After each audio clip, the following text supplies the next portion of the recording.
நம்முடைய முன்னோர்கள் இந்த பூநூலை அணிகின்ற ஒரு வைபவத்தை நமக்கு நடத்தி காட்டியுள்ளார்கள். இந்த பூநூல்ல பாத்தீங்கன்னாக்க 9 நூல் கொண்டது, 3 நூல் கொண்ட ஒரு பிரி. அந்த 3 நூல் கொண்ட ஒரு பிரியில கல்யாணம் ஆகிறதுக்கு முன்னாடி பூநூல் கல்யாணம் நடக்குது அப்படின்னாக்க அது கல்யாணமாவே எடுத்துக்கிட்டாங்க.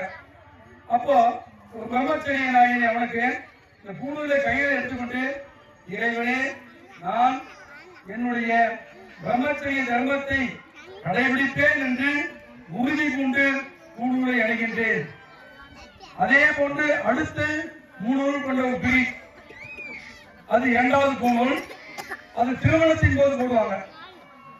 திருமணத்தின் போது இறைவனே, நாங்கள் ஒருவர் இருவராக சேர்ந்து வாழ்க்கையிலே ஒருத்தனுக்கு உறுதி என்ற மன ஒற்றுமையோடும் இந்த உலகம் இருக்கும் வரை, நாங்கள் உயிரோடு இருக்கும் வரை, நான் அவருக்கும் அவர் எனக்குமாக நாங்கள் புரிந்துணர்வோடும் தர்மத்தை செய்கின்ற வகையிலையும் நாங்கள் ஒற்றுமையாக ஒருத்தனுக்கு உறுதி என்று அந்த நிலையிலே கடைபிடித்து வாழ்வேன் என்று அவன் உறுதி கொண்டிருக்கிறது. அதுக்கு அடுத்தபடியாக ஒரு நூல், 3 நூல் கொண்ட ஒரு பிரி.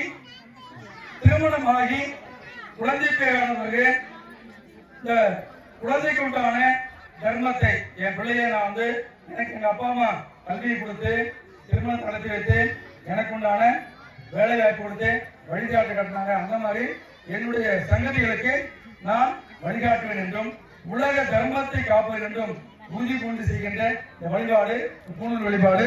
இதை இறைவன் முதலே அணிந்து கொண்டு நமக்கு எடுத்து காட்டியுள்ளார். ஆகவே இந்த பூநூல் வழிபாட்டையும் கெட்டி மேலும்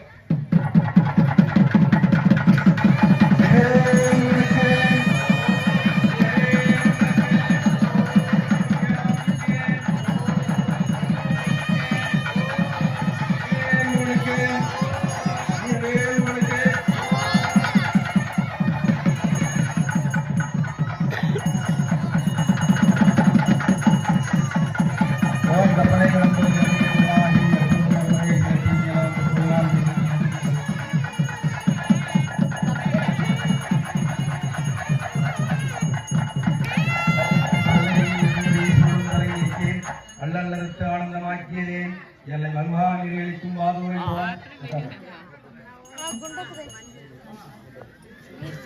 கொள்ளை இருவரவே சொல்லும் தலையிலிக்கு அல்லத்தமாக்கியதே எல்லை மல்வா நிகழ்ச்சிக்கும் வாதூரை திருவாசகம்